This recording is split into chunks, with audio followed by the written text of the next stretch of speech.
So we got Mike Wiesner on first here. Hello, Mike Wiesner on first. Who's on second? Me. I don't know who's watching in the background. Got me, Martin Eastburn.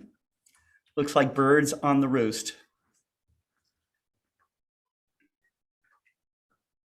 You sure know when you're watching this show because everybody uses the word howdy. Howdy. Howdy.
A lot of folks don't realize that most of the baby songbirds out in the wild, their parents would feed them insects, and that would be their first foods. So we have a variety of insects that we offer here at the Wildlife Center to the songbirds. That we offer mealworms, waxworms, crickets, earthworms. We also have a specially designed hand-feeding formula for those species that is designed to meet the nutritional requirements of those birds. So the baby songbirds would receive a specially designed formula and that would be supplemented with insects. Hummingbirds have a completely different formula that we mix up fresh every morning for them to meet their nutritional needs. The raptors, those guys are carnivores. Those guys eat other animals for a living in the wild. So those birds would be offered frozen. Those birds would be offered mice, rats, or quail that we order in frozen and would be thawed out for those birds each morning. We're doing some supplemental hand feedings for this bird. So I'm giving him some cut up rat meat. Rat meat. By holding him and offering the food with some hemostats. Notice she's got a really good grip on those feet. Yes, she does. You don't want that thing loose from the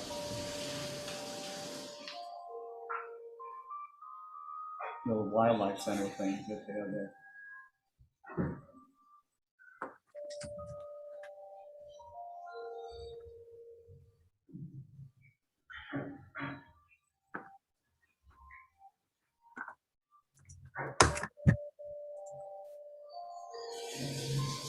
We're hoping pretty soon he's gonna get the hang of it and start to eat on his own so we can discontinue this, because this is really stressful for these guys, as you can imagine. But until he does, it's important that we keep his strength up.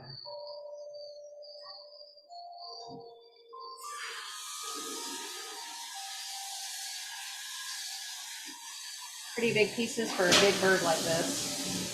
Bearing in mind in the wild, they're going to take pretty large prey. This is the biggest owl that occurs in Alabama. And they're known to be extremely aggressive hunters. So normal prey for these guys is going to be skunks, possums, squirrels, rabbits, other owls. Pretty much what they can find. They're at the very top of their food chain for sure. So that makes it an owl eat owl world.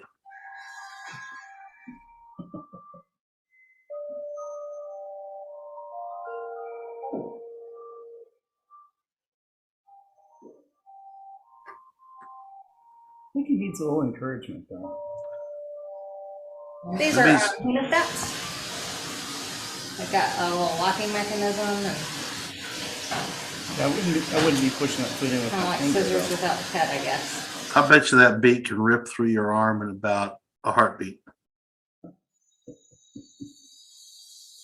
Yeah. And it can rip a possum apart.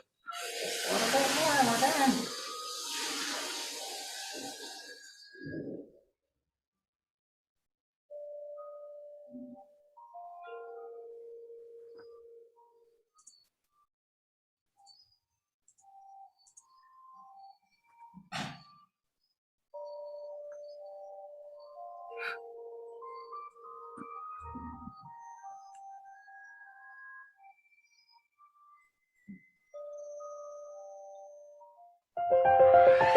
This is a production of the IQ Learning Network, a division of Alabama Public Television.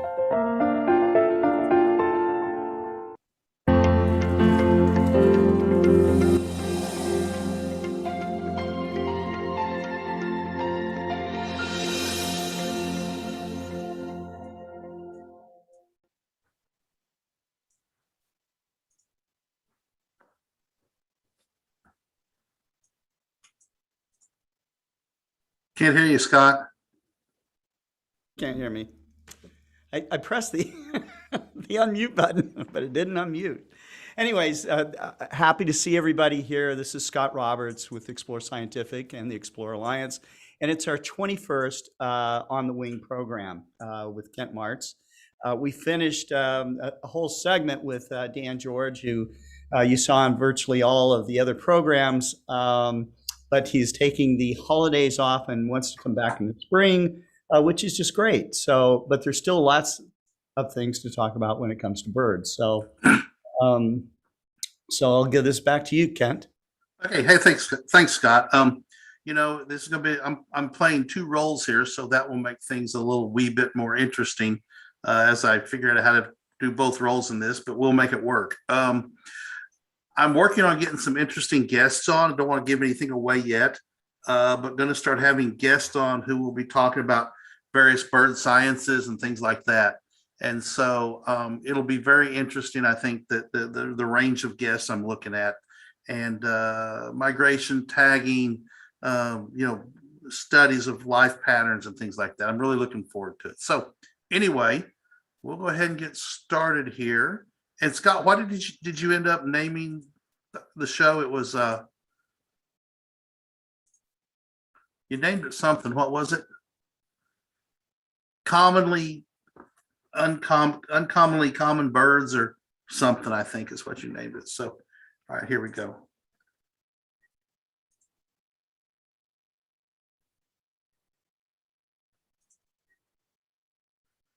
I've got to get some dramatic music. I'm gonna have to have Scott find me something. So anyway, first photo is of the gray catbird. I wanted to call this drab birds, but nobody wants to watch drab birds. But most of these birds don't have a lot of color.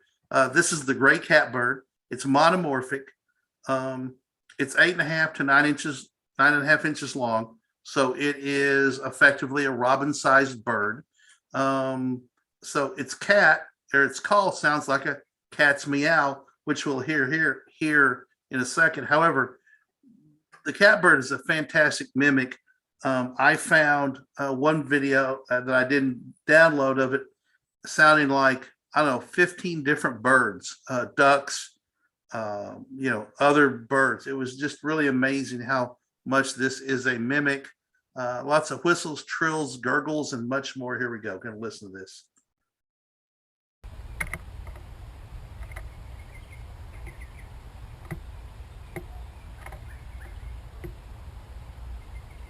Very lively bird.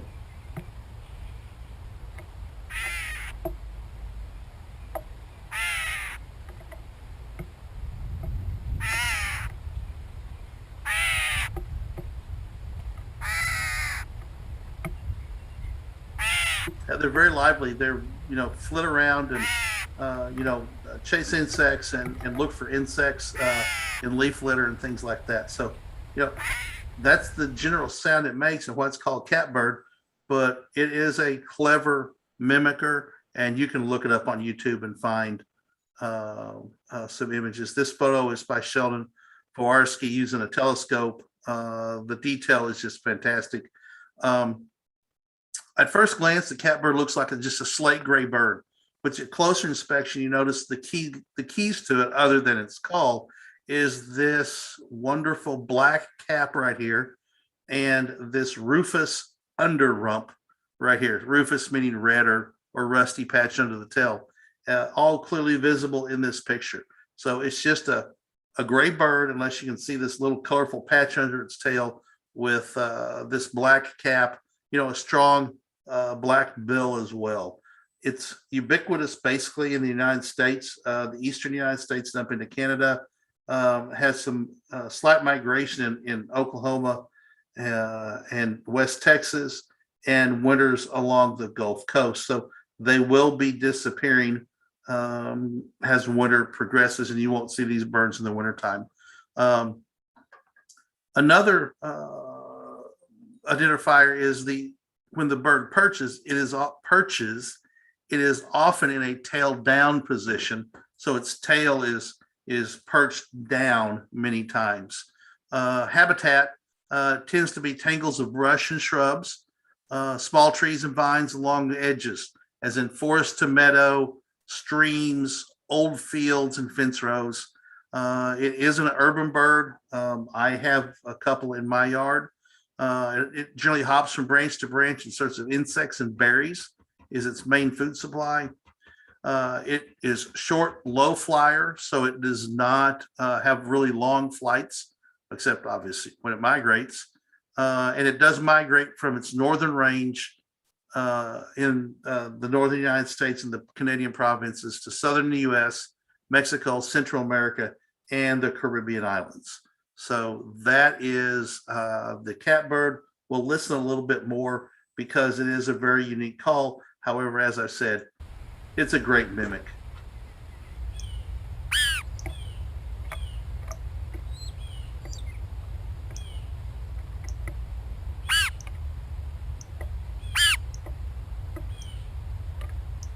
You can hear a blue jay back there in the background.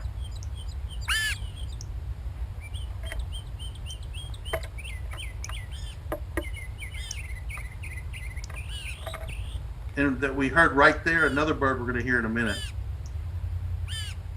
I like this camera setup, Scott. This is pretty cool. It's a board with a, an action camera of some sort set on it. I see. It gets tremendous sound. Right? And that's a cardinal. We had a cardinal last week, and you can hear it sound just a nice sort of twit, twit, twit when it's just sitting there.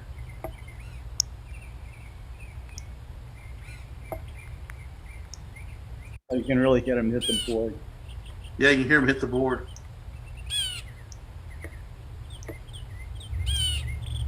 See how it's perching? See how its tail is up? Yeah. That's one of the markers. It's a catbird. And of course, you can see that black crown and that strong black bill from this angle. Gonna miss Dan. The interaction with Dan is great fun. Right. All right, so moving on, we're going to go to a bird we heard. When I said there's that bird, we heard this bird in that video. It's the house wren. The house wren is 4 1/3 to 5 inches long. It's monomorphic, but the way to discern the male from the female is that it is the male tends to be more vocal. So let's listen to this bird.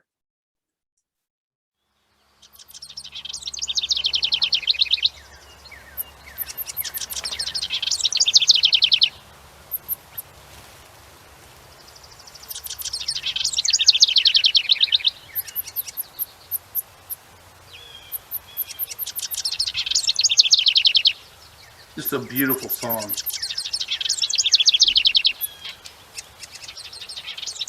Which bird is this again?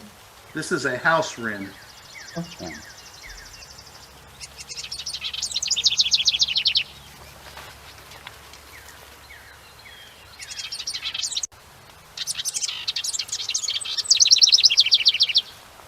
Just a beautiful call. You're supposed to go from Canada to southernmost South America. Correct. This is one of the song is a series of nondescript variable notes. It's loud, insistent call coming from. It's a really loud and insistent call coming from a very small bird. This is not a big bird. It's found across the Western Hemisphere, all the way down to South America.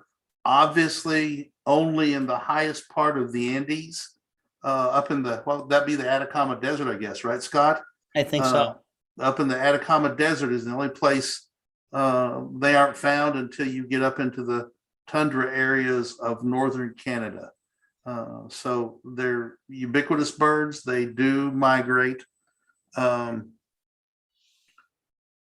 nest in tree cavities, which means that if you put up a nest box, and you can find plans on how to make a nest box on the internet for wrens, you can easily get them to nest under your porch, under eaves of your house. They like protected areas out of the sun because if eggs get too hot, it'll cook the eggs and they won't survive.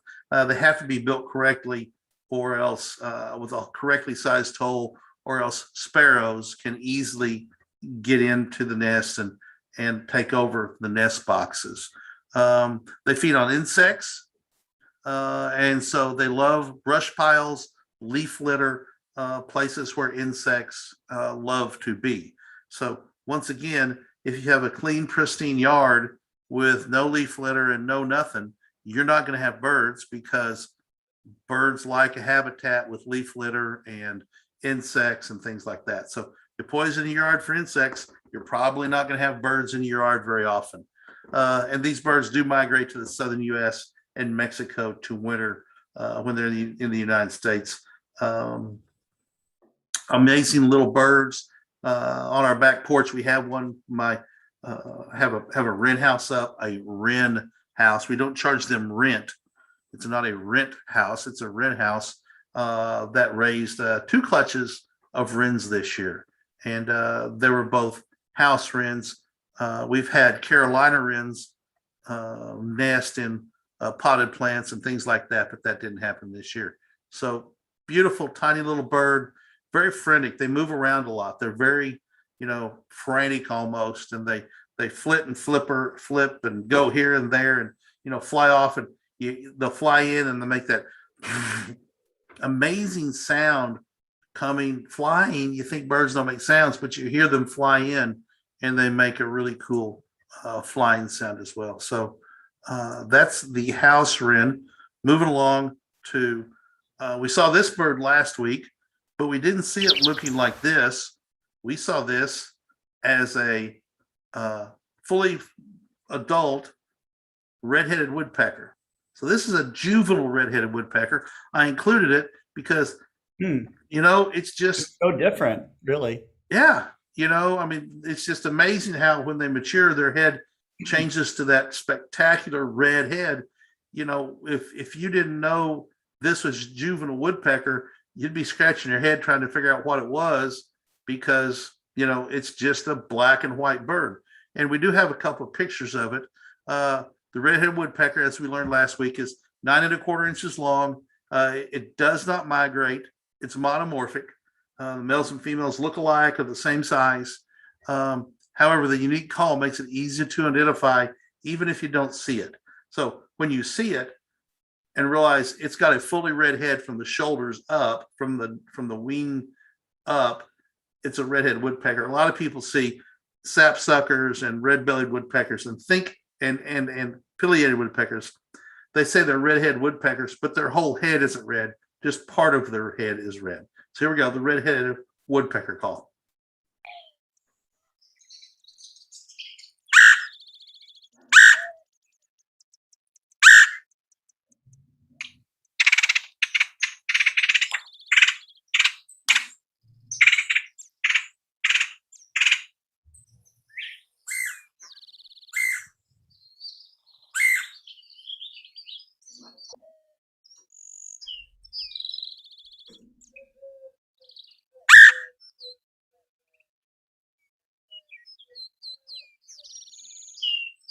There was a red-headed blackbird.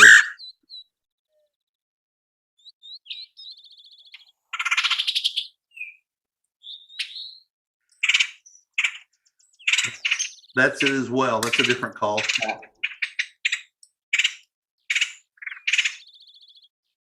Okay, so looking at the map, there is a breeding population up in the northern United States, Dakotas, Michigan, Minnesota, into Wyoming and Montana, where they breed and do migrate back down to, pretty far north and all the way down to the south. And there is a wintering colony down in southeast Texas as well. As I said, once you learn that call, it's really easy to identify, even if you can't see the bird. Once you see it, the idea is easy because of that brilliant namesake red head.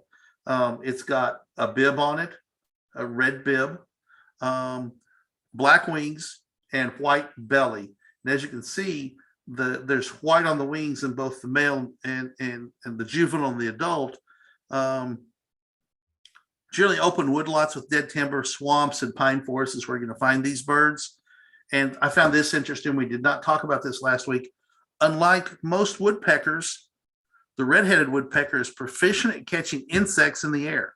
So they will actually fly and catch insects that are in the air. Their main diet consists of acorns, nuts, berries, and fruit. This species is in decline due to loss of habitat and changes and loss of their food supply. Let's look at a couple more pictures of this bird. Same bird. That almost looks like an ungainly teenager, doesn't it? Or a lab pup with really long legs. It just looks ungainly right there. My guess is he's probably baited there with peanuts or something like that in the end of this log that Sheldon has staged. Sheldon stages puts things in a position that brings birds into his camera range, and he gets them. Now, this next picture really shows how brilliant this, what appears to be a pretty drab bird, can be. Look at that. Oh, That's wow. just Beautiful. just Stunning. fantastic. A beautiful bird. It's drab, it's black and white. When compared to cardinals and indigo buntings and some warblers are beautiful colored. But every bird has its own beauty, unless it's a house sparrow, like all those sparrows were in the starting video, which, as Dan George will say, it's his favorite bird. And he says that very tongue-in-cheek, because the house sparrow is his least favorite bird. So, but just a beautiful spread of, when those wings are spread, that white shows out, especially going through the filtered light of a forest. On the adult, it looks much the same, except it's got that brilliant red head. So now we move on to the dark-eyed Junco. All right, so the dark-eyed Junco, small bird, 5.5 to 6 inches long, like a big sparrow, almost a robin-sized bird, but not quite. Smaller than, it's robin is going to be a little bit bigger. They're very short and stocky birds. They have a long, conspicuous tail. Migration in the northern range of the country, so they migrate out of the tundras of the provinces down into the United States from their breeding grounds up north. So we'll listen, and then we'll talk about the bird a little bit more. Dark-eyed Junco.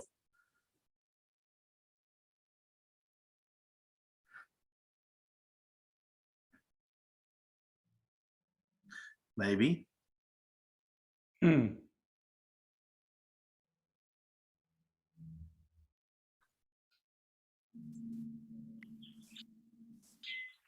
There we go.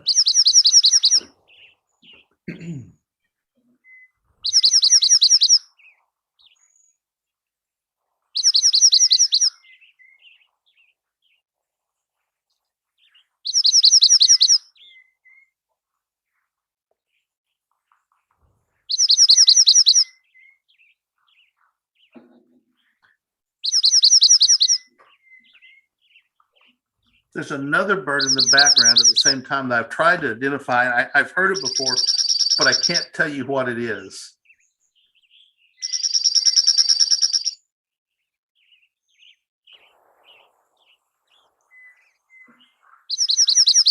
It might be a cardinal. I don't know. I don't think so.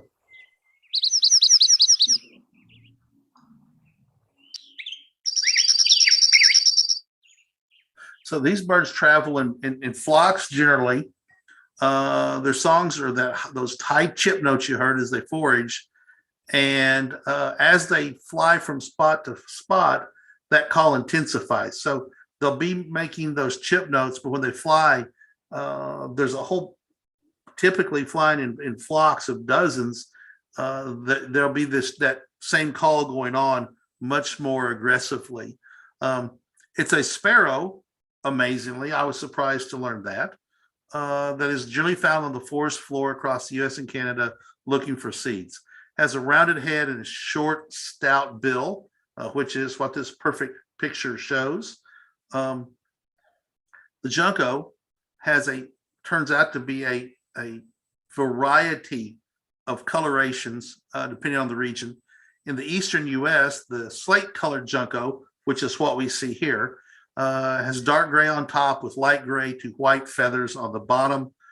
In snow, they're a very beautiful, striking bird because that slate gray top really stands out. One marker is when they fly, the white tail feathers flash as they fly away from you. So it's sort of a bobbing sort of action that makes that white tail appear and disappear. In the western U.S., the Oregon Junco is a dark hooded bird with rufous sides and has a brown back, a very striking, much more colorful bird than the slate colored Junco here we see. Other variations are the white-winged Junco, which is similar to the slate-colored Junco, except it has much more white on its wings, hence its name, the white-winged Junco. The pink-sided Junco, which is similar to the orange Junco, which are both found in the Rockies and Great Plains, and the yellow-eyed Junco, which, like its name says, has a yellow eye, is red-backed and gray-headed. Those are found in the southwestern United States. This species has rightly earned the nickname snowbird because it is so easily attracted to yard feeders when snow covers the ground. So they stick out very prominently on the ground, white snow, these black birds. I've grown up seeing them at bird feeders in dozens at a time. A really striking bird. Has a short, almost blunt, yellowish bill. Just a fantastic little bird. Love the Juncos. And listen to that song a little bit I more. like that. Sir? I like that song.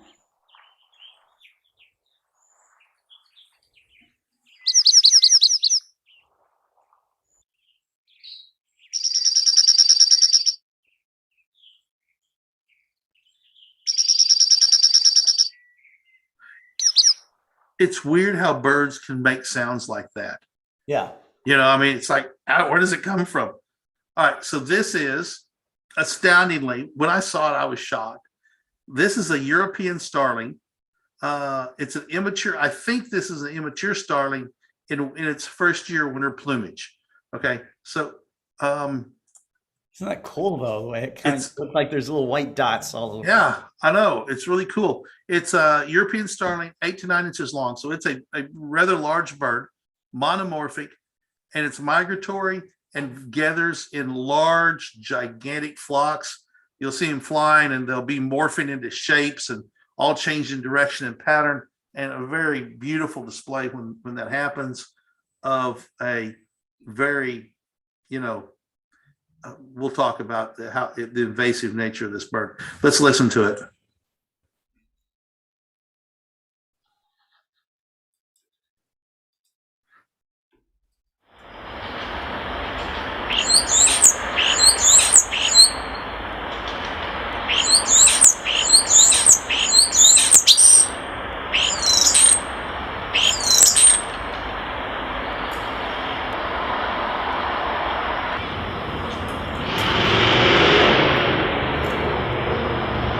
Notice that it's in a bluebird or a red house of some nature. So the hole is too big, allowing it to get in.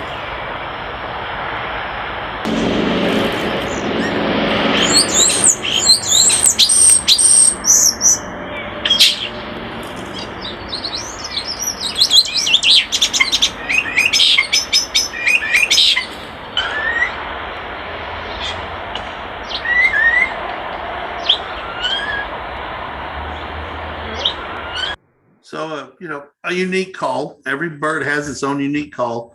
Once you hear it, you know what it is. All right. So it's a chunky bird with short tail and long, slender beak, as you can see here. The mature breeding ones have a yellow beak. And that's what makes me think this is an immature one because it has a black beak. And I did not know this. I learned this doing the research. It's called a starling because when it has short, stubby wings, and when flying and viewed from underneath, it looks like a four-pointed star, hence the name Starling. I had no idea that was the name of it, but who knew? So it's an astronomy-related bird, so to speak. All right. Their winter plumage is brown to black, covered in brilliant white spots. From a distance, they look black, but on close inspection, you see that they're actually purplish green and iridescence in the summertime. And it makes their mature yellow beaks stand out against that black, purplish, greenish iridescence. They're very noisy. They're aggressive and travel in large flocks. They decimate fall crops. As you can see from the map, They're ubiquitous across the United States and most of Canada, down into the Caribbean and Mexico. And the flocks are often mixed with grackles and blackbirds. They feed in open areas, probing the ground for food, and we often see them gathered along power lines in the fall when they're gathering up in large flocks for migration, and in the spring when they're coming back. They're blamed for billions of dollars of crop losses every year. They've been called the world's most successful invasive species. And I was like, huh? Yeah, I knew they're invasive, but house sparrow is an invasive species. It's been successful. The problem with these birds is, like all invasive species, they compete with the other native birds, or if it was a plant, native grasses or whatever. They compete with native birds for nest sites and for food. And I did not know this either, learned this in doing research. They were introduced to the United States in the New York Central Park. Why do you think they were, Scott? Any idea? I don't know the way that I mean, starlings make those beautiful formations when they're Yep, flying. they're an old world. They are an old world bird that did not exist in the United States until one thing happened. People, Don't know. Shakespeare fans, Okay. wanted to see all the birds mentioned in his writings in the United States. So they imported those birds and released them so they could sing. Oh my. So old Bill Shakespeare caused the fans of Bill Shakespeare Oh man. caused this bird to be released in the United States and to become the ever popular starling that we see flocks of millions of birds. Millions of them. Yes. Millions of them. Scott, you have some video of those birds doing that flocking business. Why don't you find that? We can show that here in a minute. I mean, I should have. Get it. Yeah. And I'll go on. And so, listen a little bit more. I'll give you some time to look that up.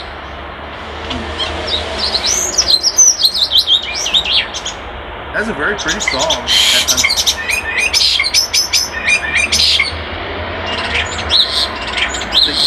That's the call I'm familiar with. And I'm telling you, when you get 1,000 of those birds doing that, it's obnoxious as can be. Let's see if I can find a starling video. So I'm going to end up with one of Terry Stanfield's beautiful butterfly, moth, flying critter pictures. This is a zebra swallowtail. I'm not sure what it's standing on or it's perched on, but a absolutely beautiful moth. And that's the end of the presentation. I missed the interaction with Dan George. I'm going to have to find somebody to come on and share the duties with me as well when we do these sessions. Next week, we're going to have birds, viewer submitted birds. I keep saying reader, sorry. 40 years in the newspaper business is hard to quit saying that. Send your pictures of your birds to Explore Alliance at explorerscientific.com. Explore Alliance at explorerscientific.com. And I'll use them in an upcoming episode. Like I said, got a couple of cool guests lined up in the coming weeks. I'm really looking forward to having some guests, and we'll get into some science. We won't do any bird pictures that week in the traditional format, but we'll spend the hour talking about whatever science or bird-related topic that person's expertise is in. Scott, it looks like you have the video up. Yeah, I do. I wanted to read, before we get to that, I wanted to read Martin Eastburn's comments here. He says, billions of seeds planted every night or so. Have a forest around your house that is full of starlings, and they leave presents on the ground. little gifts of mementos. Yes.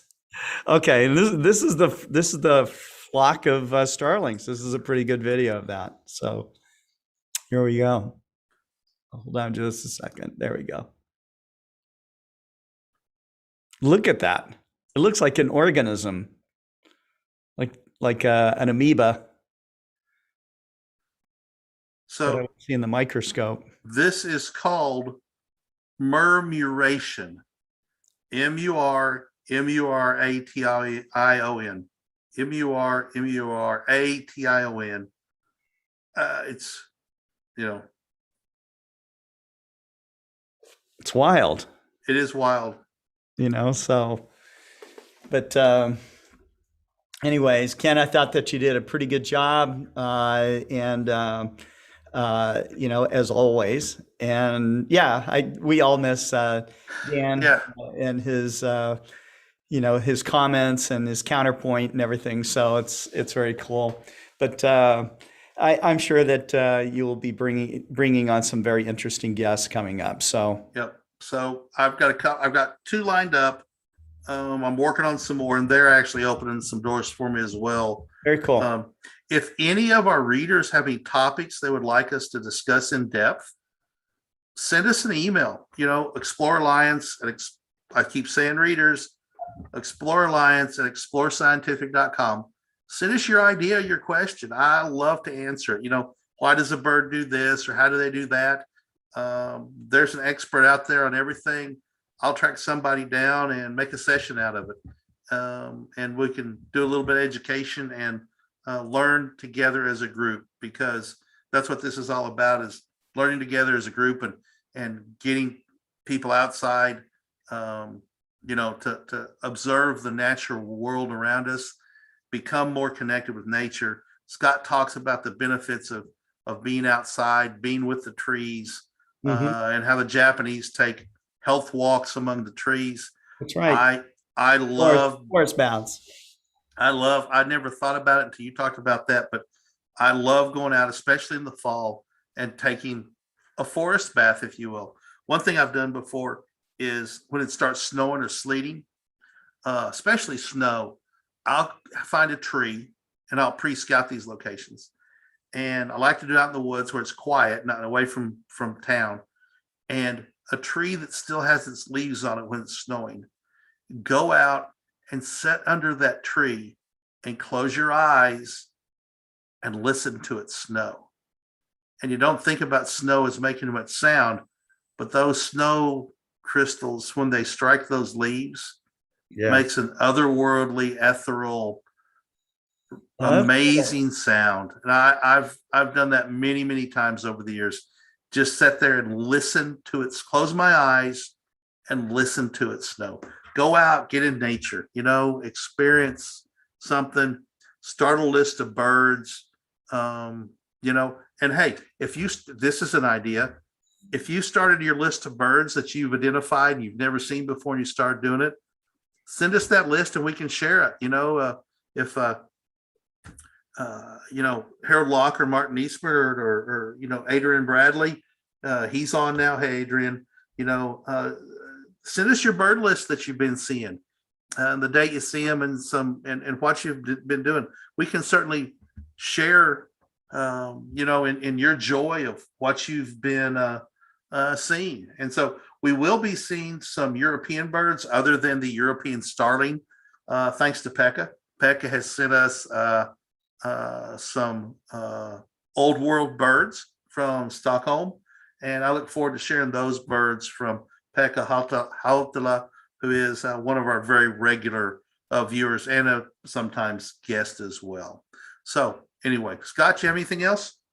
Any comments? Well, I think that Mike Overacker says, Kent, you need to record it and use it to fall asleep at night. So there you go. You might actually create a whole movement of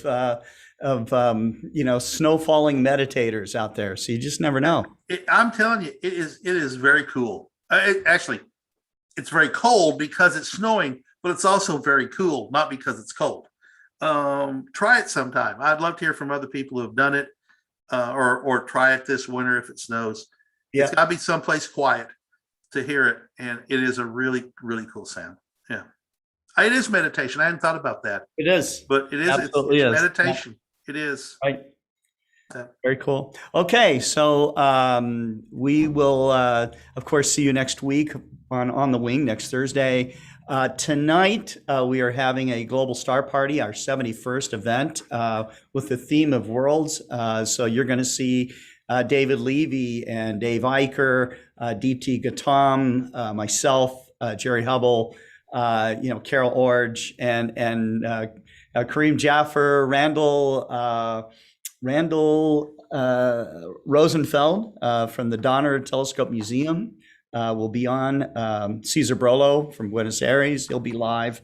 And Marcelo Souza, all the way down from Brazil. And I will be giving just a little presentation on the power of stargazing myself. So anyways, we look forward to seeing you tonight. So that happens starting at 6 p.m. Central, which is about an hour and 15 minutes from now. So take care, and we'll see you soon. Bye, everybody. Thanks for joining us. Bye-bye.